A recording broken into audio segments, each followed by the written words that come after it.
சாலை ஓரத்தில் ஒரு சிறுவன் தினமும் தூங்குவான். அவனுக்கு சொந்தம் யாருமில்லை. ஒரு பழைய துணி, சில பழைய கனவுகள் தான் அவனுடன் இருக்கும். ஒரு இரவு ஒரு பசிக்கேத்த நாய் அவன் அருகில் வந்து நின்றது. சிறுவன் கையில் இருந்த பன் மட்டுமே பாதியை பிய்த்து அந்த நாய்க்கு கொடுத்தான். அந்த நிமிஷத்திலிருந்தே அவர்கள் இருவருக்கும் பசி ஒன்றாகவும் பாசம் ஒன்றாகவும் ஆனது. அடுத்த சில நாட்களில் அவர்கள் இருவரும் ஒருவருக்கொருவர் ஆதரவு ஆனார்கள். நாய் அவனின் பக்கத்தில் இரவெல்லாம் காவலாக இருந்தது. ஒரு மாலை நேரம் ஒரு கார் வேகமாக வந்து கொண்டிருந்தது. சிறுவன் அருகே தூங்கிக் கொண்டிருந்தான்.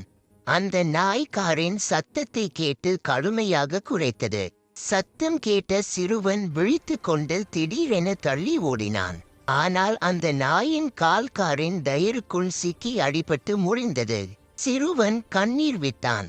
அதன் பிறகு சில நாட்கள் அவன் அந்த நாயை பராமரித்தான், உணவு கொடுத்தான், தடவி தடவி பேசினான். காலப்போக்கில் நாய் காயத்திலிருந்து மீண்டும் மீண்டும் ஓட ஆரம்பித்தது.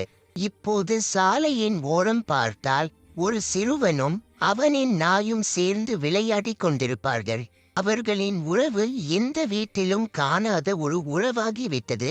பசியால் தொடங்கிய நட்பு உயிரோடு உறவாக நிறைவடைந்தது.